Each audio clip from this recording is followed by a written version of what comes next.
Welcome back, everybody, to Maryland's Cafe Society. It's the public radio sound edition.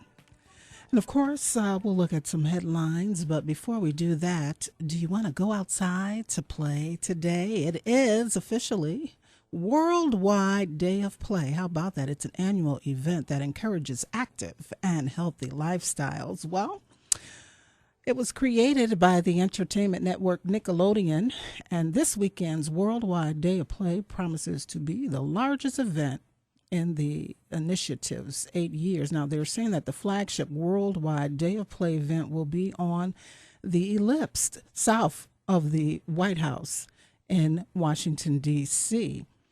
Now, locally here, children and families are invited to participate in a free outdoor activities. It started at 11 o'clock this morning and will run till about 2 o'clock this afternoon at Dirksen Junior High, Huffer Junior High, Washington Junior High, and other locations around the city, including the Inwood Park and the Gallowich YMCA. Now, they will be offering activities that include jumping ropes, hula hoops, inflatable hoppers, frisbees, tag games, you name it. They pretty much got it, along with some refreshments. So why don't you pack the kids up and head on over to one of those locations? Because again, after all, it is Worldwide Day of Play. I'm still trying to decide who I want to play with today. How about you? Okay, well, getting right down to business, we are going to be looking at some of the headlines. And of course, one of the big ones is a federal shutdown on the horizon again. All right, so they're reporting here. This is from the Chicago Tribune.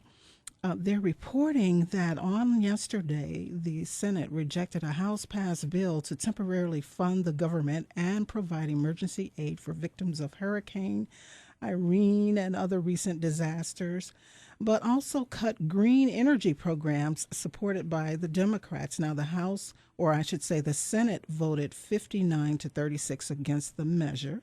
And a compromise proposal is scheduled to take place on Monday, this Monday, in the Senate, but many are expecting that to fail as well. And while all of this negotiation will be happening, we could potentially shut down as a government by October 1st. Now, the big issue, or the more urgent issue that seems to be the problem in all of this, is the Federal Emergency Management Agency, which has said its disaster aid accounts will be dried up by Tuesday if the House and Senate doesn't do something.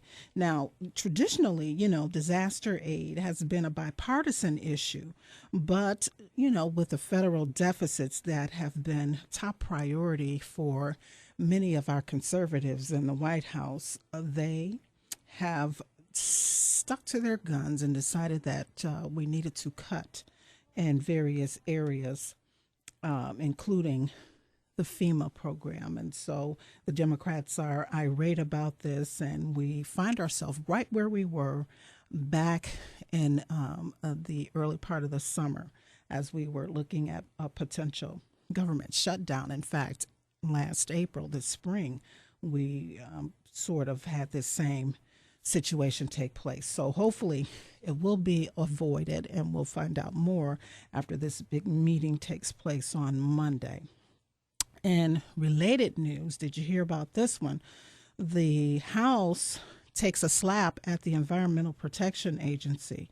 They voted 249 to 169 on Friday to pass a bill that would block regulations to reduce emissions of pollutants such as mercury from coal-fired power plants, a measure that the White House has said President Barack Obama would veto. The bill would set up a panel led by the Commerce Department to assess the economic impact of the Environmental Protection Agency rules.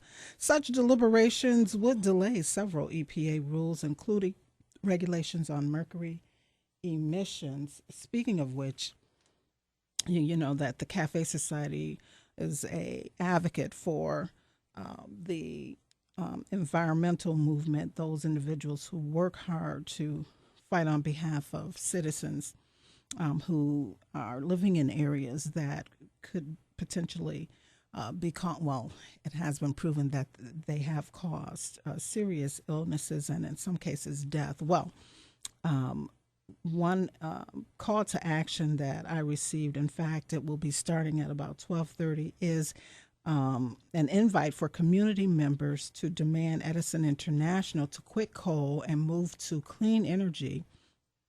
And this, of course, is taking place at 12:30 today. It's going to be at the Dvorak Park, which is at the corner of Cermak and May in Chicago, Illinois.